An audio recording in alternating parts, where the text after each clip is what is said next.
मेरा नाम आलिया है। मैं मिडिल क्लास घराने से संबंध रखती हूँ। हम 3 बहनें हैं। मुझसे छोटी 2 बहनें और हैं। जब मेरे लिए रवि का रिश्ता आया तो पहली बार में ही रवि के रिश्ते को डन कर दिया गया, क्योंकि रवि हर लिहाज से मेरे लिए ठीक था। मेरे माँ बाप तो मेरी किस्मत पर जितना खुश होते उतना कम था, क्योंकि पहली बार में ही मेरे लिए इतना अच्छा रिश्ता आया था। रवि एक मल्टीनेशनल कंपनी में जॉब करता था, इकलौता था। अपनी माँ के साथ रहता था। उसके पापा की कुछ समय पहले ही डेथ हो चुकी थी। जैसे ही मेरा और रवि का रिश्ता तय हुआ, शादी की तारीख भी कुछ समय के बाद रख दी गई थी और आज मैं दुल्हन बनी बैठी थी। दुल्हन के लाल जोड़े में मेरा सफ़ेद रंग मोतियों की तरह चमक रहा था, लेकिन मुझे नहीं पता था ये सुहाग का लाल रंग कुछ ही महीने बाद मुझ पर मौत का रंग बनने वाला था। मैं तो बस शादी को लेकर दिल में हजारों सपने सजाए विदा होकर अपनी ससुराल आ गई थी। रवि को मैंने सिर्फ तस्वीरों में ही देखा था, क्योंकि अरेंज मैरिज थी और हमारी मंगनी और शादी के बीच भी ज़्यादा समय नहीं था। जल्दी ही शादी हो गई थी। कुछ मिलने मिलाने वाली रिश्तेदार औरतों ने मुझे कमरे में लाकर बिठा दिया था कि एक औरत ने जब मेरा हाथ पकड़ा तो कहने लगी, अरे दुल्हन तो बुखार से तप रही है। दूसरी औरत कहने लगी है, क्या बीमार बेटी बिहा दी उन लोगों ने? अभी तो दुल्हन ने कदम रखा है और उससे बुखार भी चढ़ गया। भाई हमने तो बहुत समझाया था सरला को कि अनजान लोगों में रिश्ता मत करो, पता नहीं चलता कि लड़की में क्या बीमारी है और क्या नहीं। अब देखो ना, हो गई वही बात। और मैं चुपचाप गुमसुम सी उनकी बातें सुन रही थी। शादी के हंगामों में खाने पीने की लापरवाही और गले की खराबी की वजह से इन्फेक्शन हो गया था, लेकिन ये बात ससुराल पहुंचकर अजीब नए नए रंग में मेरे सामने आई थी। मैं सिर्फ एक ही दिन की दुल्हन थी, इसीलिए उन्हें सफाई भी नहीं दे सकती थी। खैर, सारी औरतें कमरे से बाहर निकल गईं और बाहर से आने वाली आवाज़ें मैं बुरे दिल के साथ सुन रही थी। दूसरी तरफ मेरी सास ये बातें सुनकर परेशान हो गई थीं। मोहल्ले और रिश्तेदार औरतों ने उन्हें अपने पास बिठाकर अपने डर जाहिर करने शुरू कर दिए थे। कहने लगी, हमें तो लगता है अपनी बीमार लड़की तुम्हारे बेटे के साथ ब्याह दी है। अरे सरला, कितनी बार तुम्हें समझाया था, जान पहचान वालों में रिश्ता करो। दूसरी औरत कहने लगी, मुझे तो लगता है लड़की के पांव अशुभ हैं, घर आते ही बीमार हुई है। अब देखना, जैसे जैसे समय गुजरेगा घर पर मुसीबतें आने शुरू हो जाएंगी। तौबा है भाई। ये सुनकर सरला जी का कलेजा हाथ पर पड़ा था। इकलौता बेटा था, दिल में ये डर पैदा हुआ कहीं बेटे को ही कोई समस्या न हो जाए। दूसरी तरफ रवि भी परेशान था। जब से उसने सुना था कि मुझे तेज बुखार है, वो मेरे बुखार की वजह से टेंशन में पड़ गया था। उसने अपनी एक डॉक्टर दोस्त को फ़ोन किया। उसने कुछ दवाइयाँ बताईं कि वो लाकर आलिया को खिला दो। वैसे तो शादी की पहली रात बड़ी ही अरमानों भरी रात होती है। लड़का लड़की दोनों ही इस रात के लिए न जाने क्या क्या सपने सजाते हैं। मैंने भी सजाए थे, लेकिन इस समय मेरी तबीयत बिल्कुल भी ठीक नहीं थी। सर दर्द के मारे फटा जा रहा था और पूरा शरीर आग की तरह तप रहा था। मेरे दिल में इस वक्त तो रवि को लेकर कोई भी जज्बात नहीं उमड़ रहे थे और ना ही शादी की पहली रात की तरह दिल की धड़कनें अजीब थीं। बस मैं चुपचाप बैठ के किराउन से टेक लगाए बैठी हुई थी कि तभी रवि कमरे में दाखिल हुआ था। उसके चेहरे पर परेशानी छाई हुई थी। मैं जल्दी से उठकर संभल कर बैठ गई और वो मेरे करीब आया। उसने मेरा हाथ थाम लिया। जैसे ही रवि ने हाथ थामा था, दिल की धड़कनों में शोर मचा था। ये मेरे लिए किसी मर्द का पहला स्पर्श था जो रवि ने मुझे दिया था। इससे पहले किसी गैर मर्द ने मुझे छुआ तक नहीं था। मेरे सारे जज्बात, सारी मोहब्बतें सिर्फ मेरे पति के लिए थीं, लेकिन आज तबीयत ने मेरे सारे जज्बातों को ठंडा कर दिया था। रवि कुछ देर तक मुझे गौर से देखता रहा। कहने लगा, तुम वाकई बहुत खूबसूरत हो। जब मम्मी ने मुझे तुम्हारी तस्वीर दिखाई थी, मैंने देखते ही हाँ कर दी थी, क्योंकि तुम्हारे चेहरे से ही मासूमियत झलक रही थी और तुम तो अपनी तस्वीर से भी कहीं ज़्यादा मासूम और खूबसूरत हो। ये कहकर उसने मेरी उंगली में मुंह दिखाई की अंगूठी पहनाई थी। कहने लगा, तुम्हें आज बहुत तेज बुखार है, ऐसा करो तुम दवा खाओ और आराम करो। मैं बहुत शर्मिंदा थी। मैं कहने लगी कि मैं बहुत शर्मिंदा हूँ आपसे, पता ही नहीं चला कैसे बुखार हो गया। कल तक तो एकदम भली चंगी थी, मुझे कुछ भी प्रॉब्लम नहीं थी। असल में मुझे भी अंदर ही अंदर ये फिक्र सताए जा रही थी कि कहीं मेरा पति भी मुझे मनहूस न समझ ले, या ये न समझे कि ये बीमार लड़की है और ये बीमार बेटी उसकी माँ ने मेरे माथे पर थोप दी है। वो कहने लगा, हाँ हाँ हो जाता है, कोई बात नहीं, अब बुखार पर कोई अपना बस थोड़ी है। मैंने कहा कि मैंने दवा खाई है, मैं बिल्कुल ठीक हो जाऊंगी, लेकिन आपने इस रात के लिए बहुत सपने सजाए होंगे। मैं आपको मायूस नहीं करना चाहती। मैंने दवा खा ली है, ठीक हो जाऊंगी। अगर आप चाहें तो हम सुहागरात। रवि ने मेरे होठों पर उंगली रख दी। मैं नहीं चाहती थी कि पहली ही रात मेरे पति का दिल बुझकर रह जाए। रवि कहने लगा, पति पत्नी का रिश्ता उम्र भर का होता है, उम्र भर का साथ होता है। ये कुछ रातों की कहानी तो नहीं है। मैं अपनी इच्छाओं की खातिर तुम्हें और बीमार नहीं कर सकता। कोई बात नहीं, सारी उम्र पड़ी है, ख्वाब ही तो पूरे करने हैं। तो मेरी तरफ से तुम्हें कोई भी चिंता करने की ज़रूरत नहीं है। रवि की बात सुनकर मुझे सुकून हुआ था। साथ ही साथ मेरे दिल में रवि के लिए मोहब्बत और इज्जत और भी ज़्यादा बढ़ गई थी। मैंने एक हल्की फुल्की सी नाइट ड्रेस निकाली और पहनकर बाथरूम से बाहर आई थी। रवि अपने फ़ोन पर कुछ देख रहा था। मुझे आता देखकर कहने लगा, ऐसा करो तुम आराम से सो जाओ, किसी भी बात की चिंता मत करना। मैं बेड की दूसरी तरफ लेट गई। रवि मेरे सर को हल्के हल्के सहलाने लगा। कुछ ही देर में मैं नींद की वादियों में चली गई थी। शायद दवाओं का असर था कि मुझे जल्दी ही नींद आ गई थी। सुबह उठी तो मेरी तबीयत में काफ़ी सुधार था। नाश्ता करने के बाद मैंने फिर से दवाई ली थी, लेकिन मेरी सांस का डर बढ़ता ही जा रहा था। 2 दिन में मेरी तबीयत काफ़ी अच्छी हो गई थी और इन 2 दिनों तक रवि ने मुझे बिल्कुल भी तंग नहीं किया था, बल्कि मेरा ध्यान किसी कांच की गुड़िया की तरह रखा था। मैं बहुत खुश थी कि मुझे इतना प्यार करने वाला पति मिला था। और शादी की तीसरी रात जब रवि को लगा कि मैं बिल्कुल ठीक हूँ, तो उसने मेरी अनुमति के बाद ही मेरे साथ पति पत्नी वाला रिश्ता बनाया था। उस रात तो वाकई मैं रवि के प्यार में पूरी तरह डूब गई थी। उसने भी अपने प्यार की बारिशों में मुझे भिगोकर रख दिया था। वो मेरी ज़िंदगी की सबसे हसीन रात थी। लेकिन शादी के 4 दिन भी नहीं गुजरे थे कि मेरी सास ने किचन मेरे हवाले कर दिया। कहने लगी, भाई मुझे अब ये काम नहीं होता, तुम्हारा घर है, तुम ही संभालो। मैंने भी खुशी खुशी अपनी जिम्मेदारियां संभालना शुरू कर दी। लेकिन 8 दिन भी नहीं गुजरे थे कि मुझे दोबारा से बुखार हो गया। ये देखकर मेरी सास पहले तो परेशान हो गई कि 8 दिन बाद फिर दोबारा से बुखार क्यों हो गया। लेकिन उसी वक्त हमारी पड़ोसन भी आई हुई थी, जो कि शादी पर भी आ चुकी थीं। कहने लगी, लो भाई, हो गया किस्सा शुरू। मेरी सास कहने लगी, क्या मतलब, मैं समझी नहीं। कहने लगी, भाई तुम्हारे बहू की ड्रामेबाजियां शुरू हो गईं। अरे आजकल की लड़कियां ऐसे ही ड्रामा करती हैं ताकि शादी होते ही अलग घर की फरमाइश कर सकें। अरे मेरे मुकेश की बीवी ने भी तो यही ड्रामे शुरू किए थे। हम समझे कि पता नहीं क्या हो गया है और बहू की सेवा में लग गए। लेकिन वो तो कहने लगी, ये घर मेरे लिए अशुभ है, यहाँ आते ही मैं बीमार रहने लगी हूँ, मुझे अलग घर चाहिए। जरूर इस घर में कोई ना कोई चक्कर है जो मुझे बीमारियां लग गई हैं। बस फिर क्या था, लड़की खूबसूरत थी, मुकेश तो बीबी का गुलाम हो गया था। इसलिए उसकी बातों को सच जानकर फौरन से घर छोड़कर चला गया और अपना किराए का मकान लेकर वहीं रहने लगा। 8 दिन भी नहीं हुए थे कि मेरी बहू मेरे बेटे को मुझसे छुड़ाकर ले गई। अब तो कभी कभी हाल चाल पूछने भी नहीं आता, मैं ही कभी कभी फ़ोन करके हाल चाल पूछ लेती हूँ। आजकल की लड़कियों के यही ड्रामे हैं। सास ससुर ननद देवर तो इन्हें झमेले लगते हैं, अकेले रहना ज़्यादा पसंद करती हैं। ये सुनना था कि मेरी सास परेशान हो गई। रवि उनका इकलौता बेटा था और वो अपने बेटे को अलग होता हुआ नहीं देख सकती थी। इसलिए मुझसे कहने लगी, बहू अपनी तैयारी पकड़ो, तुम्हें तुम्हारी माँ के घर छोड़कर आती हूँ।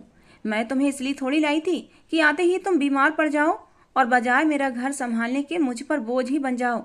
सास की ये बात सुनकर मैं बहुत परेशान हुई थी। मैंने कहा, माँ जी मैं ठीक हो जाऊंगी, दवा खा तो रही हूँ ना, और घर के काम करने में भी मुझे कोई प्रॉब्लम नहीं है। लेकिन मेरी सास ने मेरी एक न सुनी, 4 कपड़े मेरे बैग में डाल दिए और ज़बरदस्ती मेरा हाथ पकड़कर घसीटते हुए मुझे ऑटो में बिठाया और मुझे मेरी माँ के घर ले आई। मैंने रोते हुए अपनी सास के आगे हाथ भी जोड़ दिए थे कि मम्मी जी ऐसा मत करें, मुझे इस तरह मेरे माँ बाप अचानक से देखेंगे तो परेशान हो जाएंगे और मैं कोई ऐसी बीमार नहीं हूँ। बुखार हो गया है, दवाई खाऊंगी तो ठीक हो जाऊंगी और मैं बुखार में भी आपके घर की सारी जिम्मेदारियां संभाल लूंगी, आपको एक भी काम नहीं करने दूंगी। मैं नहीं चाहती थी मेरे बूढ़े माँ बाप मुझे इस तरह देखें तो परेशान हो जाएं। मुझसे छोटी दोनों बहनें जुड़वा थीं और मुझसे सिर्फ 1 साल छोटी थीं, वो भी अब जवान थीं। मेरे माँ बाप को उनकी शादी की भी चिंता थी। इस तरह अगर मैं उनके सर पर जाकर बैठ जाती तो उनकी चिंता डबल हो जाती। लेकिन मेरी सास न मानी और मुझे मेरे माँ के पास ले ही आई। मेरी माँ ने जब मुझे मेरी सास के साथ यूँ आते देखा तो परेशान सी हो गई, क्योंकि मेरी सास उस समय काफ़ी गुस्से में थी और आते ही उनके शिकवे शिकायत शुरू हो गए। कहने लगी, अगर बेटी बीमार थी या उसे कोई मर्ज था तो तुम्हें मैं ही मिली थी।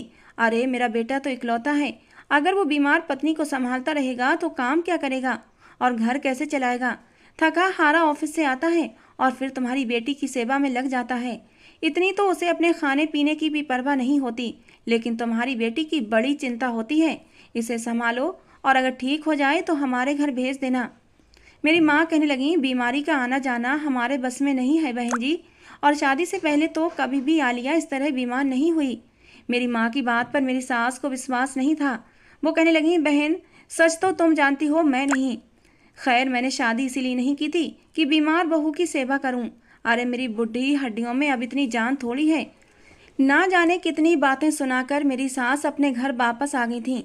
लेकिन जब रात को रवि घर आया तो मुझे कमरे में ना पाकर अपनी माँ से पूछने लगा, माँ आलिया किधर है? क्या ज़्यादा तबीयत खराब थी? डॉक्टर के पास गई है? किसके साथ गई है? क्या पड़ोसन आंटी के साथ गई है?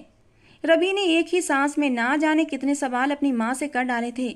मेरी सास को गुस्सा आने लगा कि पत्नी की कितनी चिंता है, जरा वो नजर ना आए तो कैसा बेचैन हो गया है। कहने लगी, मैं उसे उसकी माँ के घर छोड़कर आई हूँ। अरे हमने कोई ठेका ले रखा है उसकी बीमार बेटी का? शादी को जुम्मा 8 दिन हुए नहीं और दूसरी बार बुखार चढ़ाकर बैठ गई है। पता नहीं कौन सी बीमारी है उस लड़की को जो इतनी जल्दी जल्दी बुखार हो जाता है, और उसकी माँ ने अपनी बीमार बेटी हमारे गले में डाल दी है। ये सुनना था कि रवि हैरत से अपनी माँ को देखने लगा। अपनी माँ के पास जाकर बैठ गया। कहने लगा, माँ ये कौन सा तरीका है? बीमारी और सेहत तो भगवान के हाथ में है, इसमें इंसान का बस नहीं है। और ये क्या बात हुई माँ कि आप उसको बुखार हुआ नहीं और उसे उसकी माँ के घर छोड़ आई? बहुत बुरी बात है। उसके माँ बाप हमारे बारे में क्या सोचेंगे कि 4 दिन भी उनकी बेटी को संभाल न सके। मेरी सास ने जब बेटे की बात सुनी तो कहने लगी, तुम्हें क्यों इतनी हमदर्दी और मोहब्बत हो रही है? वो कहने लगा, माँ कैसी बातें कर रही हो, वो मेरी पत्नी है, मुझे उसकी चिंता नहीं होगी तो और फिर किसको होगी? फिर अपनी माँ का हाथ पकड़कर कहने लगा, माँ आपने अच्छा नहीं किया। अगर आलिया की बजाय मुझे बुखार हो जाता तो फिर आप क्या कहती, क्या सोचती? क्या तब भी यही सब कुछ सोचती कि अगर मैं शादी के 15 दिनों में 2 बार बीमार हो जाता तो आपको क्या लगता कि मैंने किसी लड़की की ज़िंदगी ख़राब कर दी, अपना बीमार बेटा उसके हवाले कर दिया? ये सुनकर मेरी सास चुप हो गई थी। रवि कहने लगा, नहीं माँ, इस वक्त आप यही सोचती हैं कि लड़की मनहूस है, उसके आते ही मेरा बेटा बीमार हो गया और 15 दिन में 2 बार हुआ है, मतलब हर सूरत दोष लड़की को ही देना है। अगर लड़की बीमार हुई तब भी वो बीमार है, मनहूस है, घर आते ही बीमारियां लेकर आई है। लड़का बीमार हुआ तब भी लड़की को ही दोष दो कि लड़की ने आते ही मेरे बेटे को बीमार कर दिया। ये लड़की तो मनहूस है। माँ ये सब गलत है, ऐसा नहीं सोचना चाहिए। रवि की बात एकदम सही थी, क्योंकि अगर रवि बीमार होता तो सरला जी की सोच इसी तरफ जानी थी कि ना जाने कौन से अशुभ कदम लेकर बहू घर आई है कि आते ही मेरा बेटा बीमार हो गया। इसलिए रवि की बात का कोई भी जवाब मेरी सास के पास न था। रवि कहने लगा, माँ क्यों लोगों की बातें सुनकर आप भी वैसा ही सोच लेकर बैठ जाती हैं? मैं आलिया को वापस लेने जा रहा हूँ, उसे किसी अच्छे से डॉक्टर को भी दिखाऊंगा तो वो ठीक हो जाएगी। ये कहकर रवि वहाँ से जा चुका था। लेकिन उसी वक्त एक और पड़ोसन मेरी सास के घर आ गई। मेरी सास अकेली रहती थी, इसलिए उसका अपने मोहल्ले में मेल जोल बहुत ज़्यादा था। घर में कोई ना कोई पड़ोसन आकर बैठ जाती, अपने दुखड़े सुनाने लगती और मेरी सास भी उसकी बातें सुनने में लग जाती। लेकिन उस पड़ोसन ने एक नया ही मोड़ दे दिया था सोचने के लिए मेरी सास को। वो पड़ोसन कहने लगी, मुझे तो काले जादू का चक्कर लगता है। अरे इतनी प्यारी खूबसूरत बहू तुम्हें मिल गई है, किसी से कहाँ ये बात बर्दाश्त हुई होगी?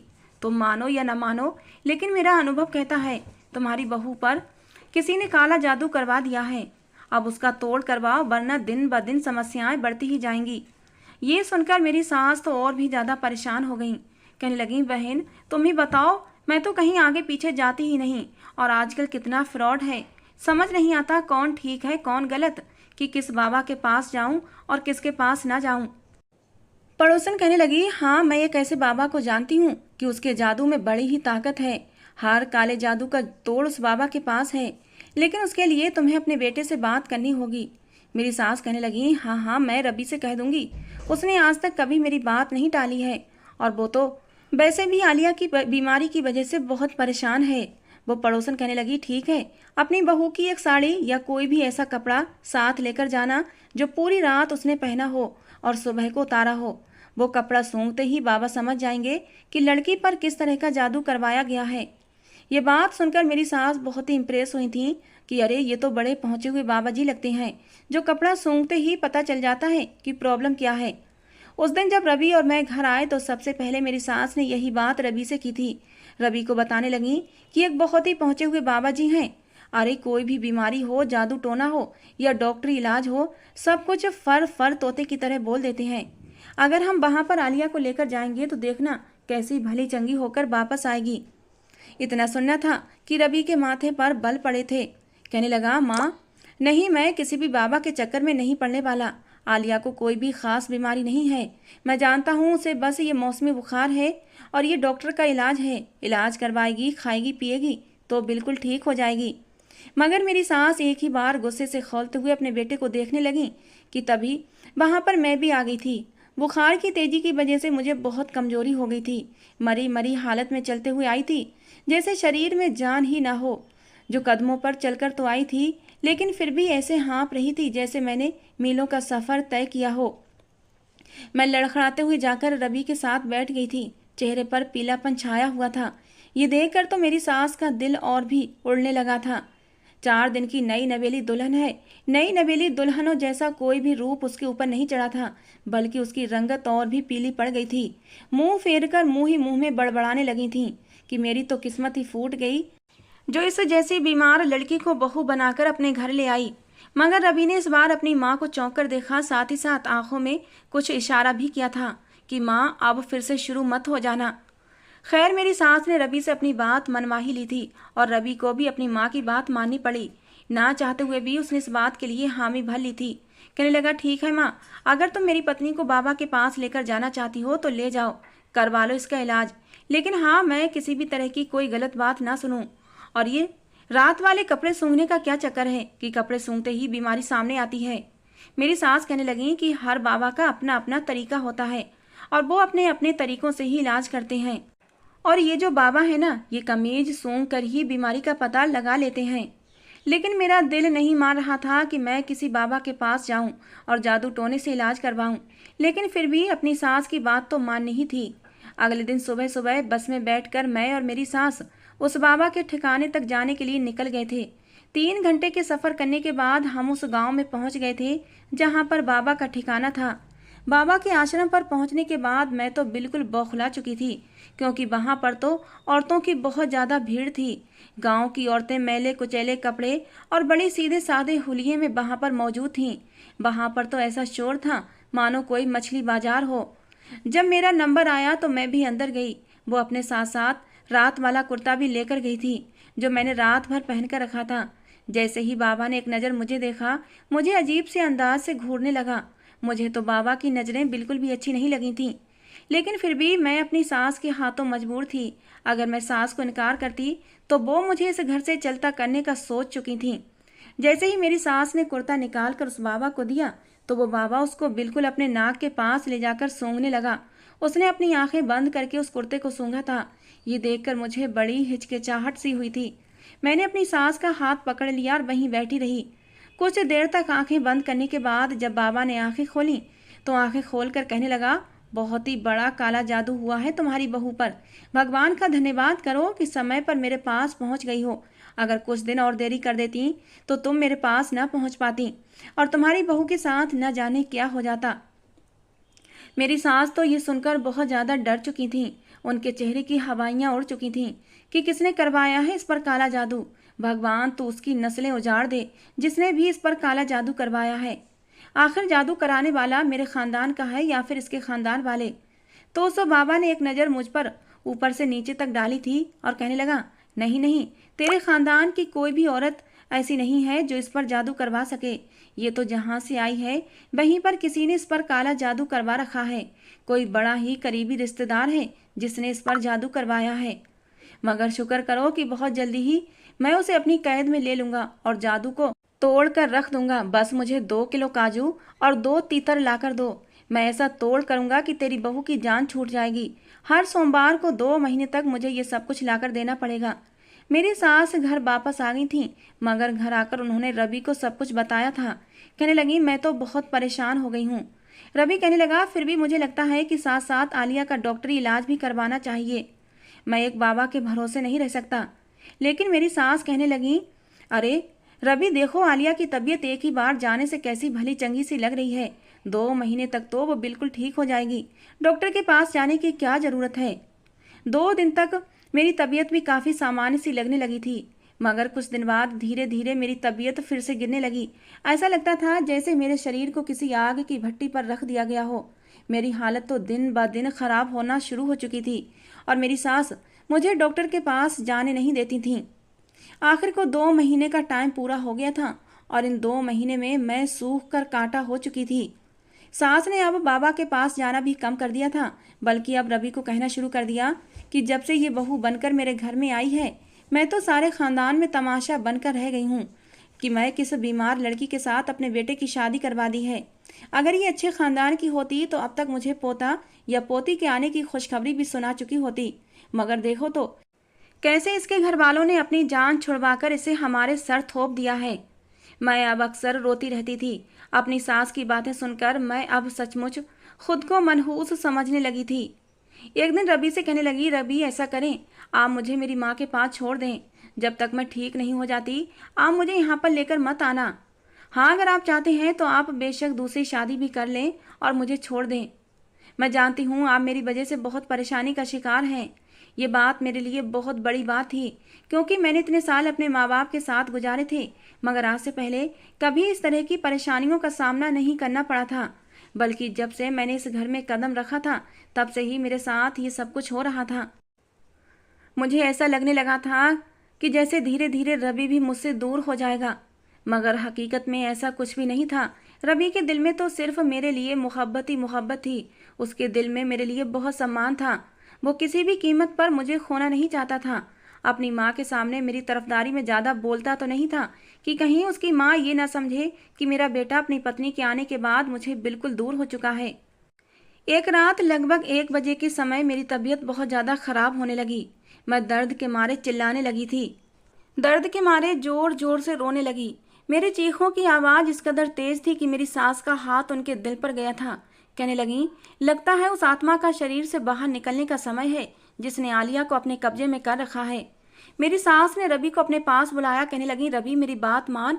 अब देख, आलिया या तो ठीक हो जाएगी या फिर ये उसका आखिरी समय है। तो उसे कमरे में बंद कर दे। जो भी आत्मा उसके शरीर से है वो निकल जाएगी, या तो आलिया को अपने साथ लेकर जाएगी या फिर हो सकता है वो ठीक हो जाए, लेकिन मैं तुझे अब उस कमरे में नहीं रहने दूंगी। मैं नहीं चाहती आलिया के साथ साथ तेरी भी जान को खतरा हो। मेरी तबीयत से रवि वैसे ही परेशान था। माँ की बात सुनकर उसने अपना सर पकड़ लिया और अपनी माँ के सामने बेबसी से कहने लगा, बस कर दे माँ, कैसी कैसी बातें आप करती रहती हैं। कितनी बार आपको मना कर चुका हूँ, ऐसा कुछ भी नहीं है जो आप सोच रही हैं। मैं आलिया को लेकर अस्पताल जा रहा हूँ। ये कहकर वो जल्दी से कमरे में आया था। मैं दर्द से तड़प रही थी। रवि ने मुझे जल्दी से बाहों में उठाया और गाड़ी में डालकर हॉस्पिटल लेकर चला आया था। जब तक मैं हॉस्पिटल जाती मैं बेहोश हो चुकी थी, लेकिन दर्द में अब भी करहा रही थी। जब मेरे टेस्ट करवाए गए तो पता चला कि मेरे दोनों ही गुर्दे खराब हो चुके हैं। समय पर इलाज न करवाने की वजह से मेरी आंतें भी सूज चुकी हैं। ये खबर मेरे लिए किसी कयामत से कम न थी और रवि के तो जैसे होश उड़ गए थे। वो किसी भी कीमत पर मुझे खोना नहीं चाहता था। डॉक्टर्स ने कहा फौरन से फौरन ऑपरेशन करना पड़ेगा, नहीं तो इन्फेक्शन पूरे शरीर में फैल सकता है, और अगर जल्द से जल्द इसके लिए दूसरी किडनी का इंतजाम नहीं किया गया तो इसकी जान बचाना मुश्किल है। रवि को तो कुछ समझ ही नहीं आ रहा था। उधर मेरी सास भी अपना सर पकड़े बैठी थी और फिर रवि को एक ही तरीका समझ आया। उसने अपने सारे टेस्ट करवाए। किस्मत की बात थी कि रवि और मेरे गुर्दे मैच हो गए थे और इस तरह रवि ने अपना एक गुर्दा मुझे दे दिया। धीरे धीरे अब मेरी तबीयत सुधरने लगी थी। मेरी आंतों की सूजन भी कम होने लगी थी। जब हम पति पत्नी बिल्कुल ठीक होकर घर वापस आए तो मेरी सास शर्मिंदगी से नजरें झुकाए एक तरफ खड़ी थीं। हम दोनों के लिए जूस और फल भी लेकर आईं, क्योंकि ये बात तो वो भी जानती थीं कि ये सब उनके शक का ही नतीजा था जो मैं इस हालत तक आई थी। अगर मेरा समय पर इलाज हो जाता तो शायद मेरे गुर्दे बच जाते। अगर वो किसी बाबा के चक्कर में पड़ने की बजाय अपनी बहू का अच्छे से इलाज करवा लेती तो शायद ये सब कुछ ना हुआ होता। मगर शायद ये सब कुछ मेरी किस्मत में लिखा हुआ था। कुछ महीने बाद भगवान ने मुझे माँ बनने की खुशी भी दे दी थी। मैं जुड़वा बच्चों की माँ बनने वाली थी। उसके बाद तो सास ने जैसे मुझे हथेली का छाला ही बना लिया था। रवि भी बहुत खुश था कि उसके घर 2 नन्हे मुन्ने बच्चों की किलकारियां गूंजने वाली थीं। वो भी मेरा बहुत ध्यान रखता। मुझे रवि पर बेहद प्यार आने लगता कि कितना प्यार करने वाला पति मिला है। भगवान से प्रार्थना करती हूँ कि हर लड़की को ऐसा ही चाहने वाला पति मिले। इस पूरी कहानी में देखा जाए तो असल किरदार रवि का था। अगर रवि भी अपनी माँ की बातों में आकर और लड़कों की तरह अपनी पत्नी को छोड़ देता और तलाक देकर निकल जाता तो आज सब कुछ खत्म हो जाता। आज आलिया भी तलाक का ठप्पा लेकर अपने बूढ़े माँ बाप की दहलीज पर बैठी होती और उसके बूढ़े माँ बाप अपनी तलाकशुदा बेटी को अपने घर की दहलीज पर देखकर और भी पहले समय से बूढ़े हो जाते। मगर ये रवि का प्यार और समझदारी थी कि उसने अपने घर को बचाए रखा। दोस्तों, ये थी आज की हमारी कहानी। आपको कैसी लगी जरूर बताना। पसंद आई हो तो प्लीज़ लाइक करना। रोज एक नई कहानी सुनने के लिए हमारे चैनल को भी सब्सक्राइब करना। मिलते हैं दोस्तों अगली किसी नई कहानी के साथ।